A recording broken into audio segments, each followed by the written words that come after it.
Like, what happened? What happened? Okay, cool. So I was raped twice on this campus at Syracuse University, and I like to start with that sentence because I think it really holds a lot of power. This is Samantha Scaler.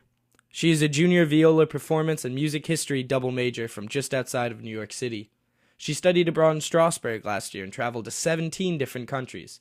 She's heavily involved on campus. She's a part of the first-year players, Sigma Alpha Iota, and the It's On Us campaign, a movement that advocates for survivors and encourages bystanders to speak out against sexual assault. Scaler said since joining the campaign, she's been able to support survivors here at SU. I come into contact with survivors often. I've, on this campus alone, probably have met or talked to online almost 200 survivors since I got this position with the It's On Us campaign. So it would appear that Scaler is unfortunately not alone in her experiences. But you wouldn't know that by the official numbers. Under the Clery Act, created in 1990, universities are required to disclose statistics about crime on and off campus every year, including sexual assault. According to the most recent Clery Act stats from 2012 to 2014, there were a total of 26 reported sexual assaults, including one reported rape in 2013 and another in 2014. This means that Syracuse University reported that less than 1 in 1,000 students was sexually assaulted during that time.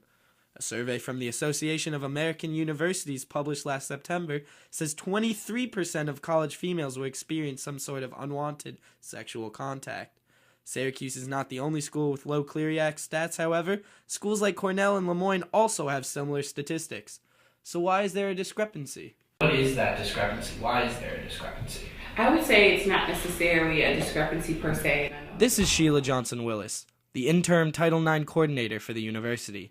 She is in charge of the entire formal process of reporting a sexual assault to the school.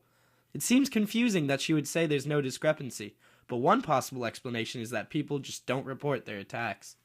People are assaulted all the time on this campus, but not everyone comes forward about it. And that is just, a personal choice and no one's fault. So that's where I think that quantifying the number of assaults on a campus is really difficult to do because people don't come forward. Not only do you have to recount the experience while the process takes place, you need to decide where to report the assault in the first place. You can report it to DPS, the Syracuse Police, Vera House, the Office of Student Assistance, or you can get help at the Counseling Center and choose to report it through the Title IX coordinator. But where's the best place to go? Because the student drives the process, every individual's experience is different. But generally the process begins at the Counseling Center, where victims meet with an advocate from the Sexual and Relationship Violence Response Team. From there, the student decides whether or not to go through with the informal or formal resolution process. The informal process could include things like a no-contact order, a schedule change, or an educational conversation with the perpetrator, whereas the formal process is actually formally filing a complaint against the student through the Title IX coordinator and the Office of Student Rights and Responsibilities. Even if a student chooses not to file a formal complaint, we receive a number of other kinds of notifications. Often, the most common kinds of intervention that students seek from the institution are informal resolution, or they just want to notify us so that we can track the situation. So just because they're not going forward with the formal process doesn't mean that we're not aware of and providing services and support to them. The person Scaler says raped her was found not guilty by the University Conduct Board presiding over her formal complaint. Scaler says not only does she still have class with this person, but she also says this individual had the audacity to show up in an It's On Us t-shirt to Joe Biden's speech last November. But I am frustrated that I have gone through an entire year of this and no one has held any sort of accountability on him or themselves to do something about this. There is no easy way to fix the problem of sexual assault on our campus. The culture of victim blaming and a reporting process that can be hard to navigate while victims are still coping make it difficult for improvements to be made.